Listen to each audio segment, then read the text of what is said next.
The kitchen table was covered in papers, deeds, surveys, and legal documents that my mother-in-law, Patricia, had spread out like a general planning an invasion.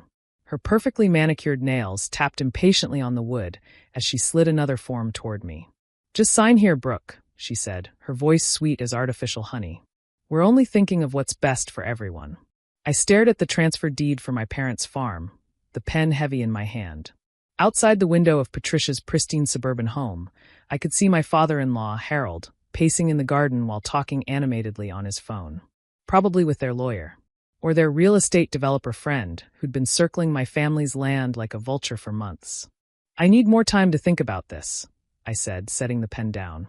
Patricia's eye twitched, the only crack in her Botox-smooth facade. "Brooke, dear, your parents have been gone for 6 months now.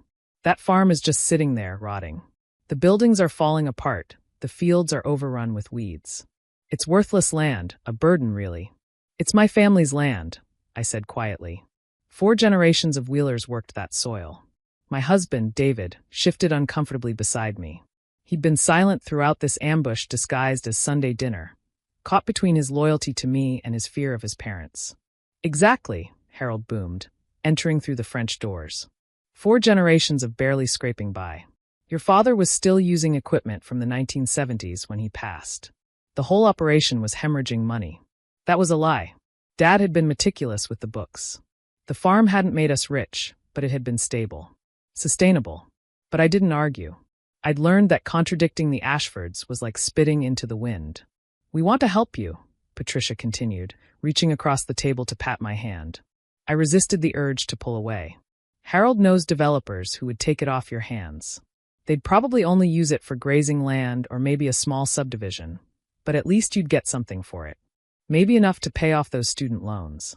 Another lie. My loans had been paid off 2 years ago, but I'd never corrected their assumption that David and I were struggling financially. It was easier to let them believe we needed their help. "Mom," David finally spoke up, his voice strained. "Maybe we should give Brooke more time. It's a big decision." Patricia's smile tightened. "Of course, darling. But the developers won't wait forever. And frankly, I don't understand the hesitation. It's not like she's going to start farming herself." She laughed, a tinkling sound that set my teeth on edge. "Can you imagine? Brooke in overalls milking cows?" "We grew wheat and soybeans," I corrected quietly. "No cows." Harold waved dismissively. "Wheat, corn, whatever. The point is, that land is worthless for farming now. The soil's probably depleted. And with the drought last year? I drove by there last week. It looks like a wasteland." My chest tightened. He'd driven by my parents' farm, my farm, like he was surveying his future property. "The Petersons sold their farm last year," Patricia added, referring to our former neighbors. "Got enough to buy a nice condo in Florida. They're living their best life now, free from all that burden. The Petersons had been forced to sell after medical bills bankrupted them. Mr. Peterson had cried the day they left, watching bulldozers tear down the barn his grandfather had built. Some best life." "I'll think about it," I repeated, standing up. "David, we should go." "But dessert dash," Patricia started. "We need to go," I said firmly. David, bless him, stood immediately. The drive home was silent for the first 10 minutes. Finally, David spoke. "I'm sorry about them. They mean well, but..." "Do they?" I asked. "Do they really mean well, or do they just want to control everything?" He sighed. "They've always been like this.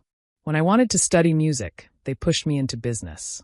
When my sister wanted to travel, they guilt her into staying local. They think they know best. And you always let them."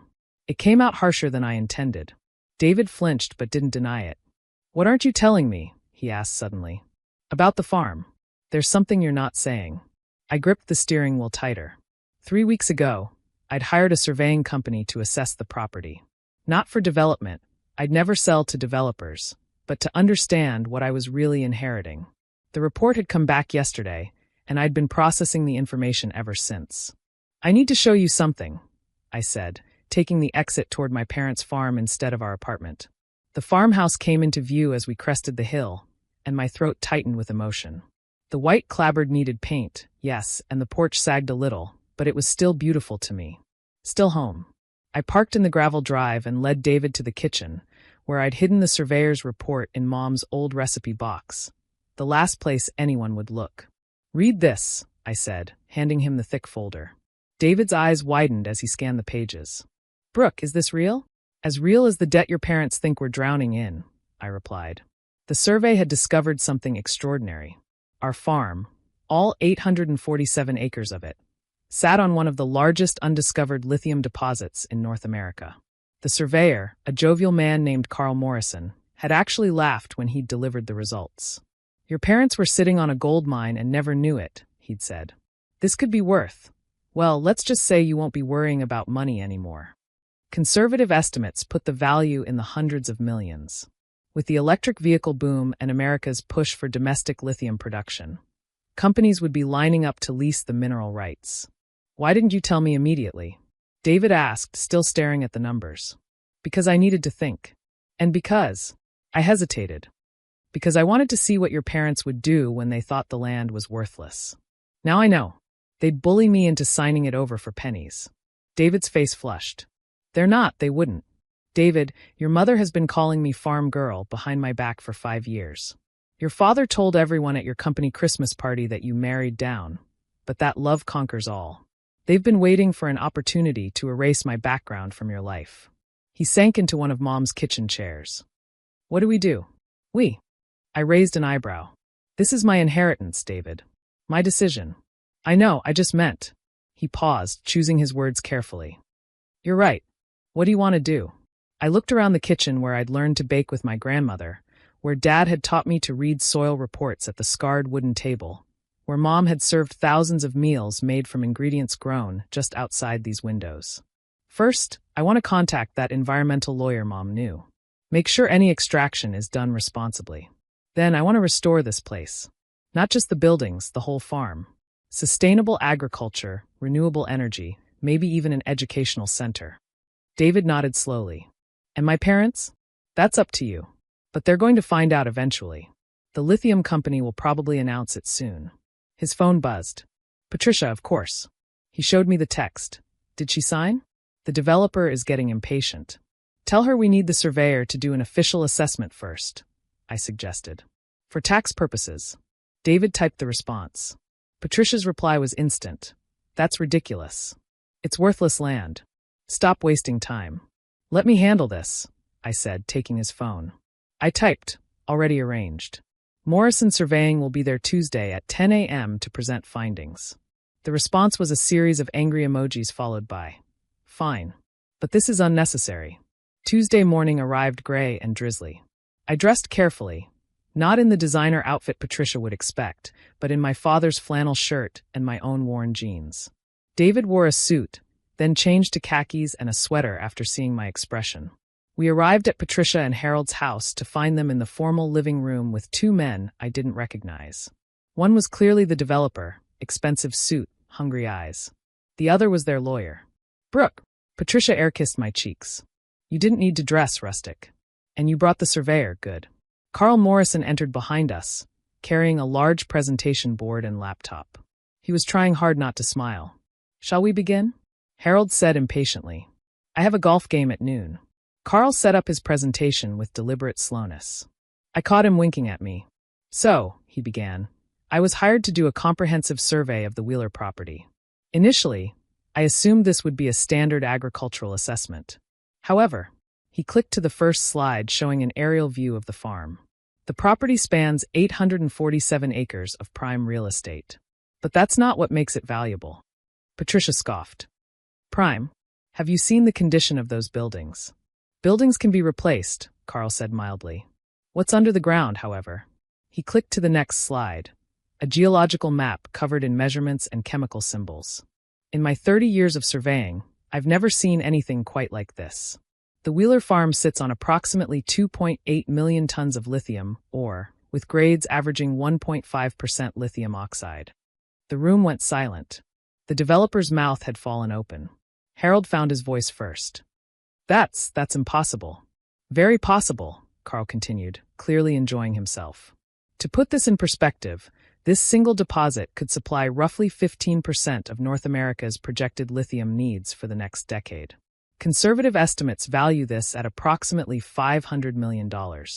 Could be more, depending on extraction agreements. Patricia had gone pale beneath her makeup. 500 million? At minimum, Carl confirmed. Mrs. Davidson here is sitting on one of the most valuable pieces of land in the country. Worthless. He actually chuckled. Ma'am, this land is worth more than everything in this neighborhood combined. Times 50. The developer stood abruptly.